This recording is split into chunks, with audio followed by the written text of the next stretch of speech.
I'm struck by the idea that we could have called this episode A Nest of Robins. I'll explain why in a moment. I know. Things look bad, but well, I care about you. Even if you don't have any legal rights. Not a lot I can do, though, except help keep your spirits up. That's Sarah. She's a temporary office worker for Vivatech, a company that does a lot of animal research. But Sarah is more than just a temp. Talk to the experiments. Dr. Moyer, they're depressed. They don't know what's happening. And neither do you.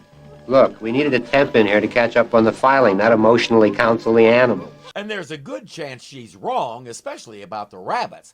Domestic rabbits in particular like being in a cage or hutch because they feel secure.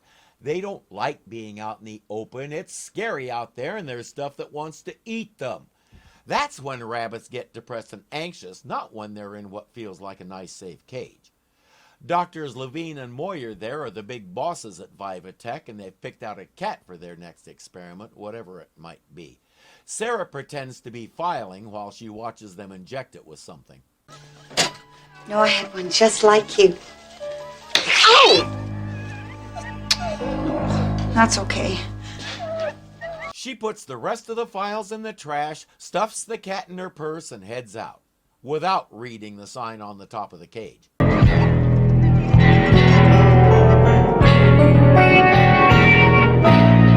And it already bit her, so yeah, whatever the disease is, they now have a human test subject. What does this have to do with the Misfits? You can probably guess, but let's pause for a moment to digress and consider the sad case of Mr. John Bukowski, a fairly average musician who had an electrical accident one night and suddenly became a walking Tesla coil. And recently, something else has been developing.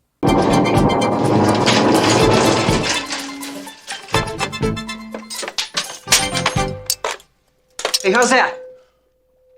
Oh, it's not working, Hayes. Suddenly, without warning, he's also a walking electromagnet. Standing on stage, tuning up, right? And I hit a G, and everything comes flying at me. Everything. The mics, they all stick to me. Needless to say, I looked a little ridiculous. The obvious solution there is don't hit a G, pick a different chord.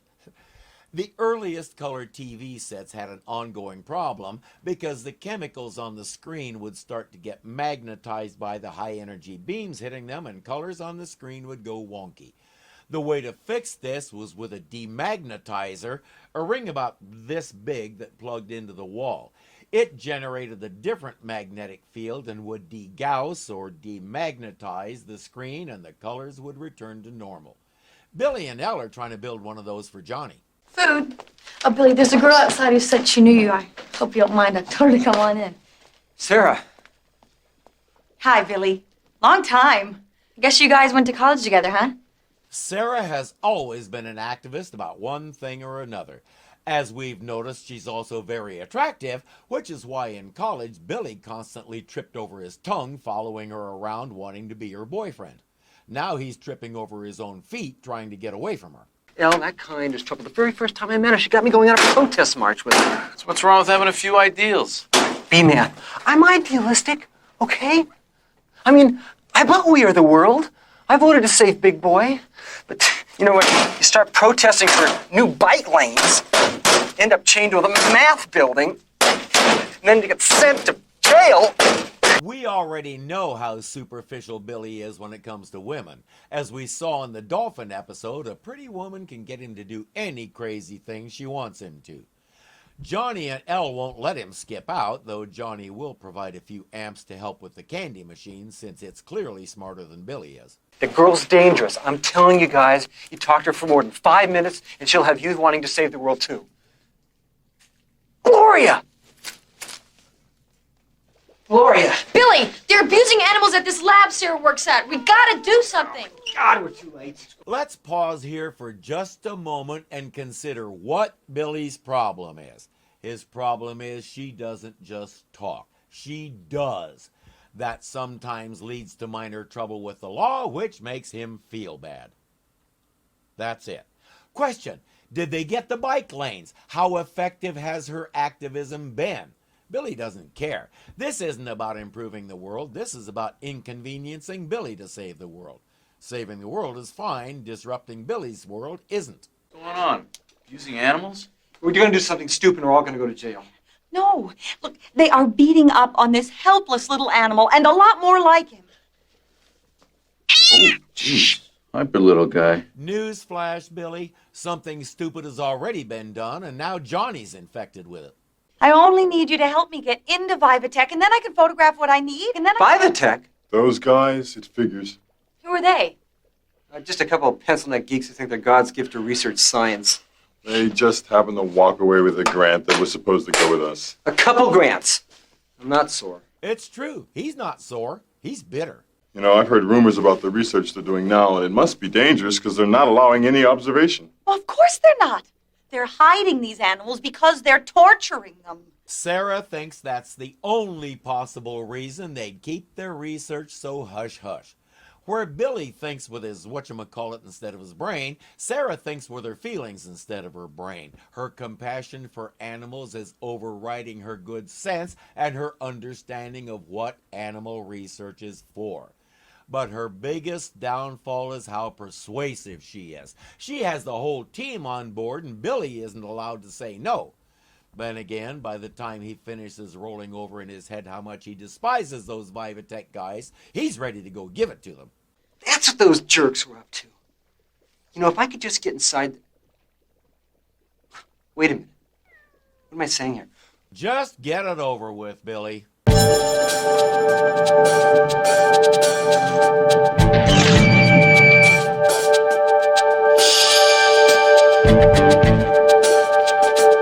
If you were watching the names go by, you saw why I said this episode could be called A Nest of Robins. Sarah is played by Robin Riker, another of those solid character actors that I've talked about so much, the ones who really made all the magic happen and without whom the big stars would have been doing nothing but standing around talking to themselves. We'll meet the other Robin in a little bit. Vivatech's on an electronic security system. It's all hooked up together. I've temped here a couple of times, talked to the guards. I thought you worked in a grocery store. I did. But they stocked that tuna. The kind they kill dolphins to get, so I had to quit. I went back to waitressing. Right. Didn't have a choice. I think I can take this down. Don't touch that. It's electrified. So is he. You know what that tells me? It tells me Sarah is willing to put herself out for her convictions. The vast majority of people who call themselves activists do their so-called activism by doing just what I'm doing, sitting around talking and spewing stuff on the internet. Sarah is one of those rare people who does. If something in her job violates her personal code, she'll do a different job. Billy calls her a flake, and she freely admits that she sort of is. But she's also the kind of person who makes those in charge sit up and listen because she won't let them do anything else. She'll take whatever action is necessary to be heard and make a difference. By contrast, as we know, Billy's a talker. Talking nonstop and saying virtually nothing is just about the only thing he's good at. Sarah makes people stop and listen to her. Billy makes them want to wrap their fingers around his neck and squeeze hard.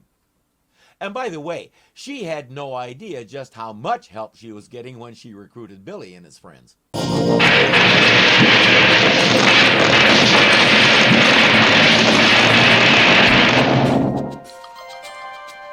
Got it. This is like 40 cups of coffee. Having the electricity do that to Johnny is one of the best developments they came up with. Glow bends a couple of bars on the gate and they're in. Great. They're breaking in. Well, should we go after them? No, not until they get past the guards first. That's the rest of Sarah's team, led by the guy in the driver's seat. His name is Vincent, and he's our other Robin. Robin Thomas, to be exact. He's yet another of those character actors who tends to come and go on various series and shows. Most recently, you might have seen him playing Marco Serrano in Crazy Ex-Girlfriend. I'm sitting here pondering the fact that we have both a male and a female Robin, so I have to wonder, if those two got married, what might they name their children? Let's move it.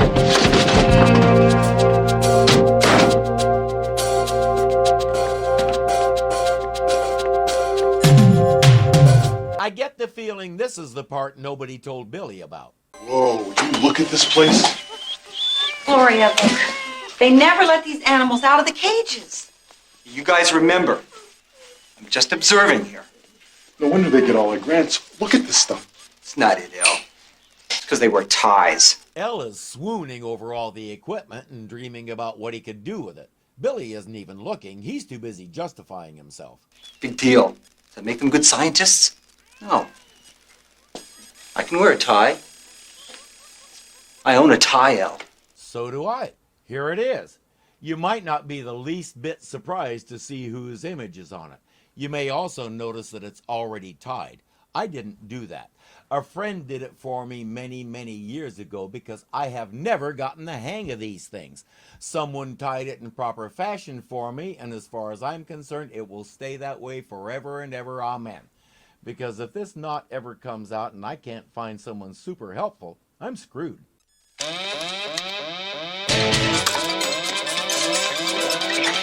it. We're all going to jail. There's a storeroom with the outside window at the end of the hall. We can get out there. Come on. Speaking of screwed, they don't know it, but Sarah's pals are the ones who set off that alarm. The guard doesn't know it either. He just knows they've apprehended the slowest member of the bunch that were in the lab. Freeze, buddy! Hi. Listen, I know what this looks like. I know I'm in here. I know I'm in this secure area at night. And you guys probably think that I'm the guy that tripped the alarm. Probably, huh? Well, you know, it probably looks like I'm some sort of criminal or something, huh? I know that. Those guys have handcuffs. Use one set to secure his hands and stuff the other pair in his mouth.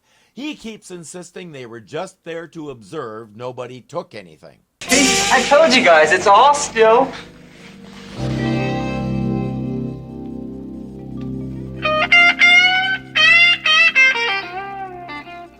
Which is to say, nobody took anything that he knew about. Dick is not happy about having to cover Billy's $50,000 bail. Now, though, Mr. Chico of Chico's Bail Bonds holds the mortgage to a modest split level in Encino. My home. Hold on. That's not how bail bondsmen work. I've done this. The usual amount you have to pony up is 10%, which in this case would be $5,000.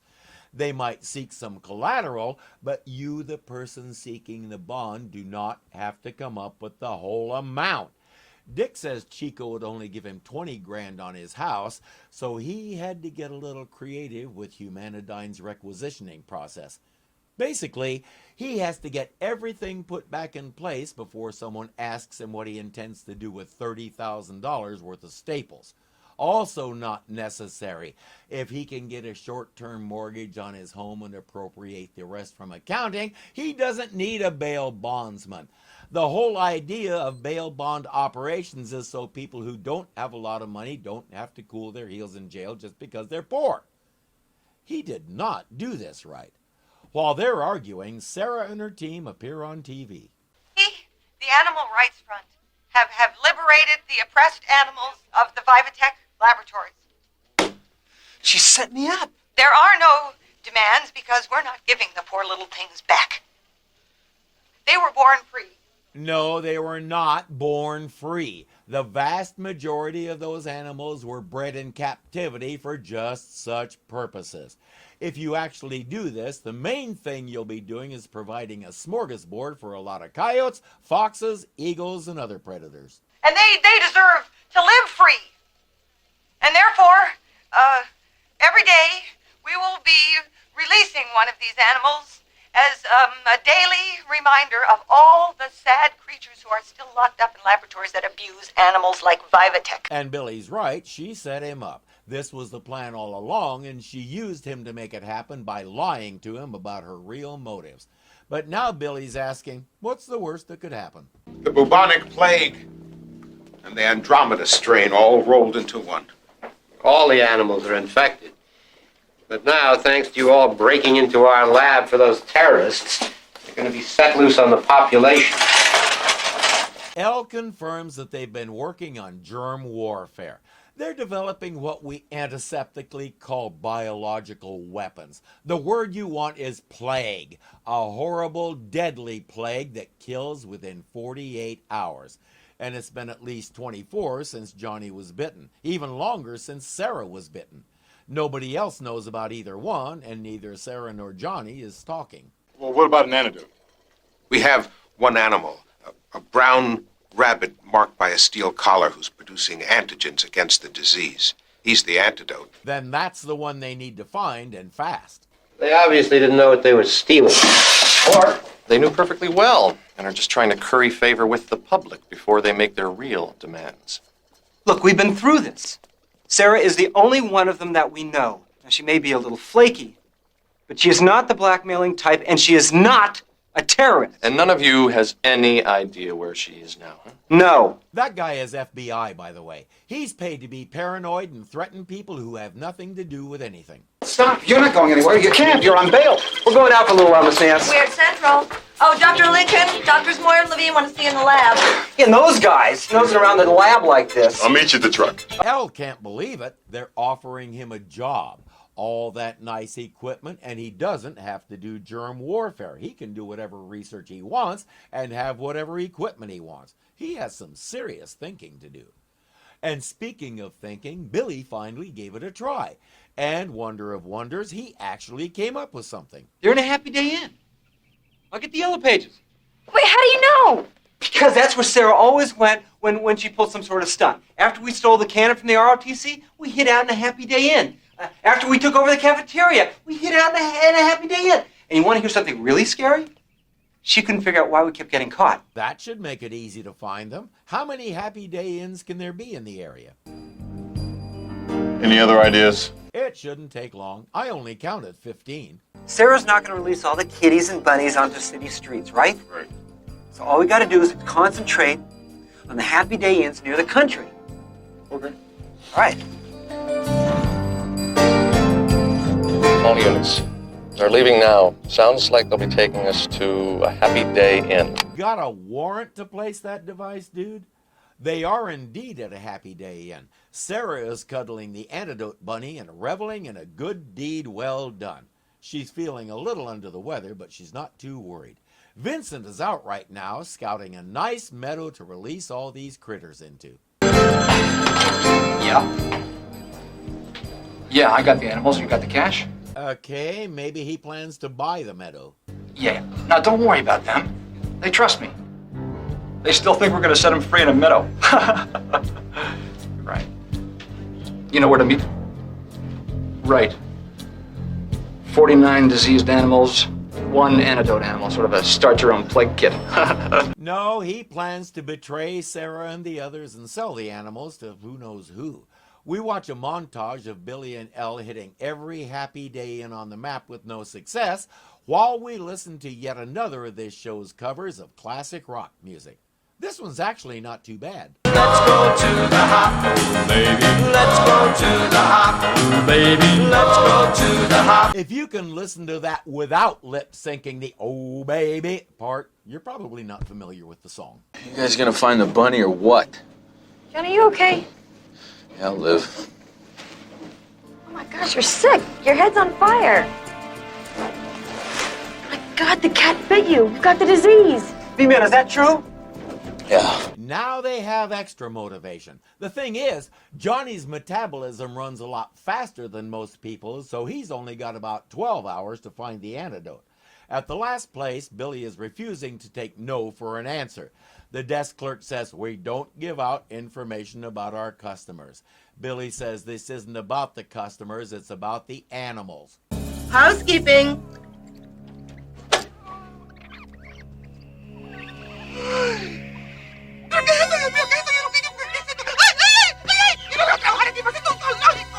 Specifically, those animals. That's the most ridiculous thing I've ever... Yo no tengo que limpiar cuartos que contienen animales. Animales. Animals. Sí, en el 417. Esto imposible. No los permitos. Excuse me. 417, por favor. There can't be any animals in that room because the place doesn't allow them. The idea that people might sneak animals in never occurs to this guy. While he's arguing about what's possible and not possible, Billy and Elle will go see about the animales. Hey, did you find a place? Yeah, there's a quieter motel 30 miles down the road. We'll be safer there. This place is a zoo. Why can't we go with you now? Sarah, you're not feeling well. Besides, no reason to risk all of us getting caught in the move. He's gonna call us as soon as he sets up the rooms. Since Johnny's in bad shape, he'll stay with the truck and Glow will stay to keep an eye on him. Is that who I think it is? It's a good thing they did. Gotta warn Hayes. No. You stay here, okay? There might be more of them.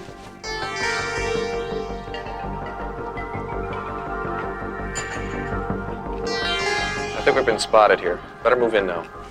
I'm not sure how they spotted you. Maybe next time be a little more obvious and they'll think it's a gag. But there's a lot these feds don't know about the misfits of science. Billy! I'm a glutton for punishment, okay? Oh, I'm sorry. I know I set you up, but Vince said it was the only way that we could do this. Yeah, I wonder why he said that. And why he's the only one going out to set up a place to release the animals. And why he's the one calling all the shots when the whole thing was Sarah's idea.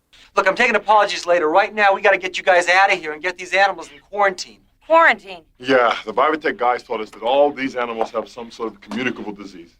That is the oldest trick in the book. They tell the activists that they're in some kind of phony danger, and then they turn themselves in. Did Vince tell you that one too? Sarah, damn it, there's no phony danger. Now, B-Man got it from a cat bite last night. You don't look so good yourself, Sarah. Did one of these animals bite you? It's a flu. She knows it's not the flu. And plague germs don't care about your empty bravado. Hey, the FBI guys, you're outside.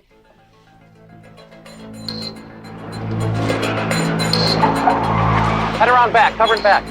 You guys cover in front. Right here. There are 3 cars of them. One just went around back. The FBI? You sent the FBI down on us?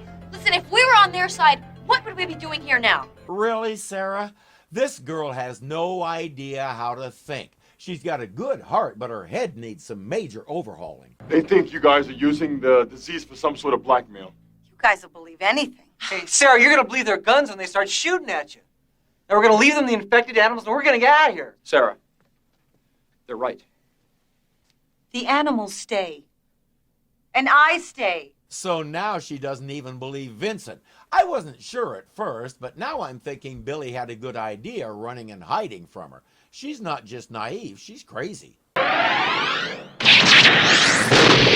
Johnny B! All right, that's it. We're out of here. Come on. Get the boxes. Let's go. Come on, now.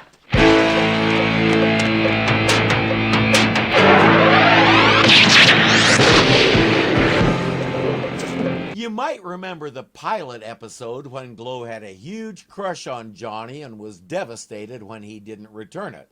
Since then, they've worked things out and become as close as any brother and sister ever were. She's never had anybody like him in her life before. He cares about her because she's a worthwhile young lady with a life and a destiny to carry out, not because she's good looking or he wants something from her. He cares about her because she's Gloria Danello and no other reason. That's something new. Jane cared about her, but in Glow's mind, at least part of the reason for that is because she was paid to care. Johnny has nothing to gain from caring about her, and he does it anyway. That's been a big influence on her all through the show's run, but we've only seen bits and pieces of it. Still, if he's tossing lightning around, he's in trouble, and he's deathly ill. She has to get down there and back him up now. Excuse me. All right, we'll get the next one. Go ahead. Go, go. Rabbit. FBI. And we respect that, we do. Glow? As I said, she needs to get down there right now, and you two aren't tough enough to stop her. Where's Vince and Sarah? Get out of here. Come on. Vince and Sarah are stealing a car. The rest of the gang took the other animals in their stereotypical VW minivan.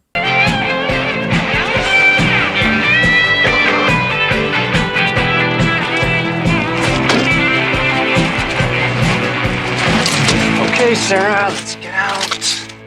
Hey, man, what's going on? You know, if you stop, they're right behind us. I want the brown rabbit. Hey, Vince, you don't... Now! And she won't get hurt. There's not much they can do but give it to him and get back in the truck when he tells them to. Watch it!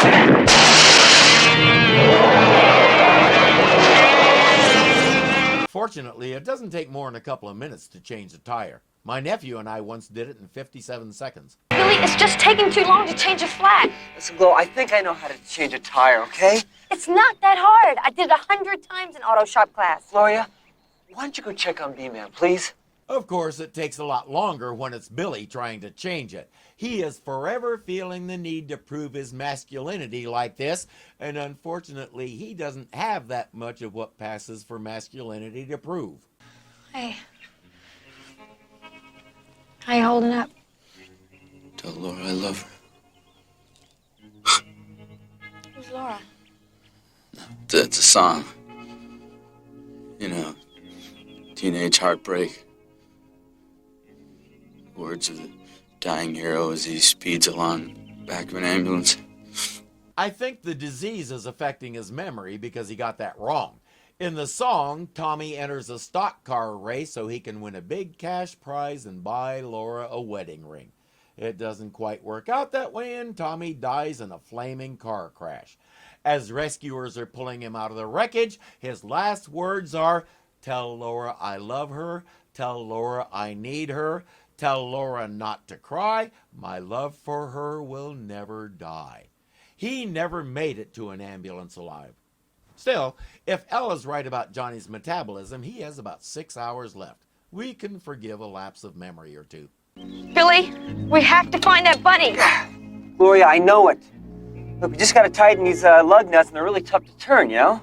Only for you, Billy.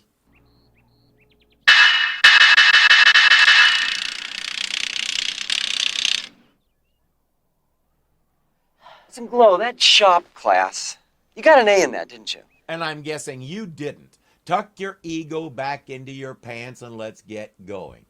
It's not hard to figure out that Vince is counting on this disease spreading by way of all those animals, and suddenly he's got the only antidote, which means he can name his price for it. We have all the disease animals? That's right. Wait a minute. Vince doesn't need them. He's got Sarah. I knew she looked sick. She does have the disease. And he knows it. He's already in it for kidnapping her, may as well include human trafficking. When he's done, he'll be rich enough to hold off any kind of consequences. The road leads into a state park. Sorry, folks, no campers. It's not a camper. It's an ice cream truck. I'm sorry, folks, no commercial vehicles. We have a very sick man in here. And you're gonna take him camping, right? Can you tell us, did a car come through here with a couple of newlyweds in it? Yeah, just a couple minutes ago. That's him. Hey, hold it! Send the bill to Humanidine, care of Richard Stetmeyer. Don't give it to him, Vince. I mean, what kind of lowlifes would start a plague just so they could stop it? Dr. Levine. Dr. Moyer. Hello, Vince. What kind of lowlife? The kind that have been close to a Nobel Prize multiple times but never won. A mystery pandemic arises and starts killing people. They do some quick research and come up with a cure that saves the world, and guess what? Next year they win. This is why they're doing this. They produce an attaché case full of money, and Vince produces the rabbit. And the carrier, which is to say Sarah. This disease, it's transmitted through saliva, huh? That's right. Bit me! Get that rabbit!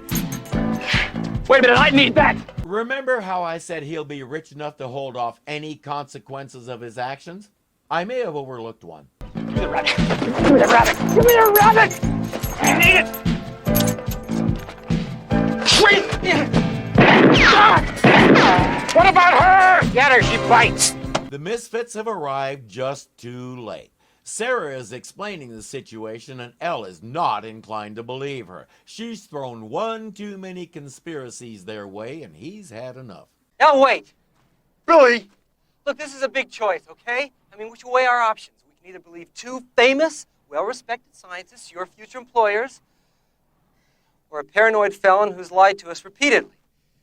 Personally, I'm with her. A, those guys are respected by whom? You've seen their real operation. B, Sarah is dying. What reason does she have to lie? Glow's concern for Johnny ultimately overrides everything. It doesn't matter who's in that car. They have the money with the cure and Johnny needs it. Get your butts in the truck and let's go get it. Oh, and don't worry about everyone running off and leaving Vince. The FBI will be glad to give him a ride back to town. In their own special way. One of the many things this show had trouble getting right was the car chases. We have a few of them and they're all as dull as this one. It's obvious the only goal is to pad out runtime, not to move the story along. The only interesting part is this. I did it again! Only this time there's going to be a plague, and it's all because I didn't listen to you. Every time I try to do something to make the world better, I only end up by making it worse. Why do you keep doing it, Sarah? You can bet I won't do it anymore. Even if I get out of this one, I have learned my lesson. It is stupid to try to change the world. No, it's only stupid to try to change the world if you do it from a place of ignorance. That's the mistake she made here. She didn't find out enough about her target before she went after it. She knew they were injecting those animals with something, but she didn't bother to ask what. Now, if you know anything about my history, and especially the past 10 years or so, you know that compassion is one of my life's operative words. My area is in a cold spell right now that is so bad nasty doesn't even come close. I also know there are hundreds of homeless people who live in this area, and I can't help getting teary-eyed when I think of how many of them are going to die on the street with nobody to give a damn about them. Times like this are when I really wish I was filthy rich, because I'd like to go find every homeless person in Tacoma and get them into motel rooms for a week or so until this passes. Or buy one of the gazillion empty buildings there and get them all into it and out of the elements. Something. But compassion has to be tempered by knowledge. Just off the top of my head, I can think of 4 people that I would not dare put into a motel room for more than one night because they're addicted to heroin. I'm not saying their addiction excludes them from compassion. I'm saying when these people are high, they don't pay much attention to things like where they throw their needles, where they relieve themselves, or where they drop their garbage. If I put, say, 3 of those people in a room for a week, I guarantee the room would be trashed and the place wouldn't allow me to do that for people anymore. I also know of 3 other heroin-addicted folks who would clean the place up and make it proper as quick as they came down because they do care and they know if they leave the room in bad condition, it'll hurt someone else later on. I know these things because I've gone down there to the camps and gotten to know the people. I know which ones, if I said, hey, I got you a motel room, would immediately look around for 1 or 2 other people to take with them because they're caring people. I also know the ones who, if I said that to them, would look at the other folks in their camp and say, I'm getting a room, screw you. If Sarah can learn to boost her compassion with knowledge, she can be a real force for change. But that's a massive if. I hope you know where this road goes. I told you I'd do it. Just goes back the way we... Uh-oh. It's a dead end. It's a dead end. It was a very happy day for him when Google Maps was invented. Too bad he was still in prison and couldn't go anywhere. This doesn't surprise me one bit. Listen, buddy, I don't know what your problem is. We got a friend in there who's dying. One out here, too. Then you better stay back or this bunny goes home in a box. And believe me, there's not enough antigen in a dead bunny to do your friend any good. Okay, so what's your plan? The plan is we leave here and nobody follows, and then we'll see what we can do for you. As plans go, I don't think I've ever heard a lamer one. You just hand me the bunny, and we'll talk this whole thing out. I told you!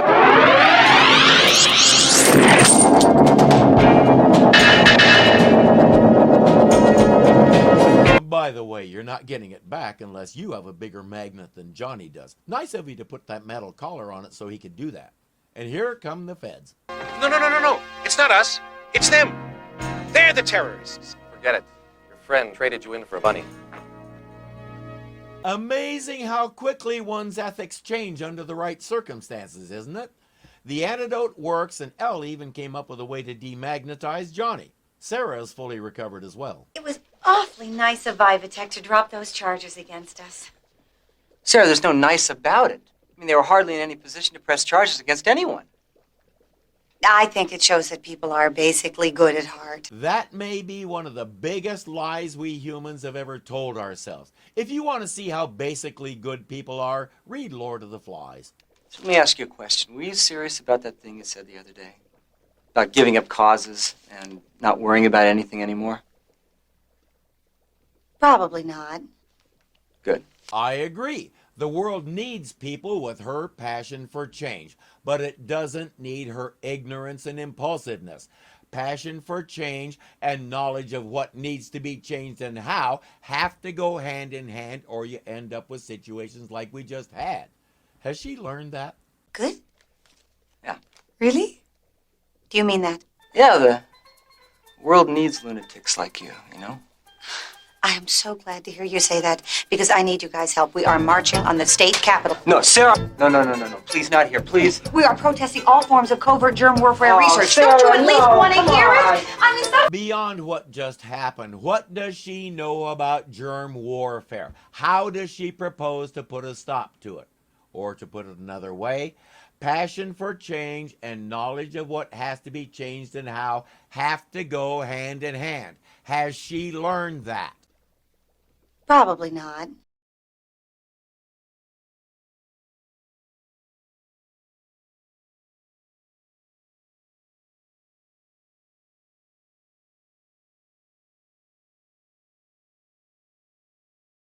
She pretends to be filing while they inject it with something. I blew that. But let's pause for a moment to digress and consider slow down. Billy isn't allowed to say no. Isn't allowed. Billy isn't allowed. She had no idea just how much help she was getting when she recruited Billy and his friends. Doggone it. Dick is not happy about having to cover one word at a time, mouth.